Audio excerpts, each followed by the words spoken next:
વાત કરીએ ગારિયાધારની તો ગારિયાધાર ચુવાળિયા કોળી સમાજ વિકાસ ટ્રસ્ટ દ્વારા મામલતદારને આવેદનપત્ર આપી રજૂઆત કરાઈ।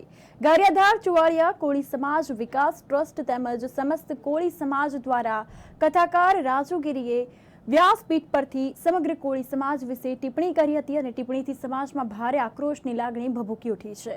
વ્યાસપીઠ પરથી આવા અપમાનિત શબ્દો જાહેરમાં બોલતા અમારી લાગણીને ઠેસ પહોંચી છે, જેથી આ કથાકાર રાજુગીરી બાપુ પર કાયદેસરની કાર્યવાહી કરવા માટે માંગણી કરવામાં આવી છે। આ સાથે આવેદનપત્ર આપીને રજૂઆત પણ કરવામાં આવી હતી। આજે અમારે ગારિયાધાર તાલુકાના સમસ્ત કોળી સમાજ આવેદનપત્ર દેવા માટે આવ્યા છીએ।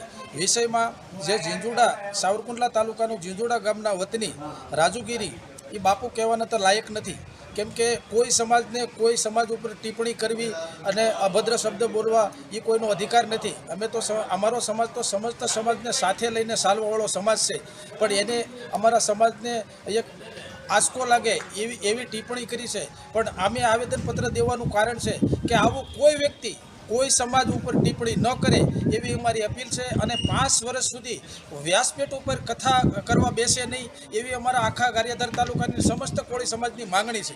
5 વર્ષ એને એવી સજા દો કે કોઈ પણ કથા ક્યાંય પણ ન કરવા દે, ઘેરે બેસવા દે। વલ્લભભાઈ મકવાણા અને અમારો સમસ્ત કોળી સમાજ ઠાકોર કોળી સમાજ વિશે ટિપ્પણી કરેલ છે।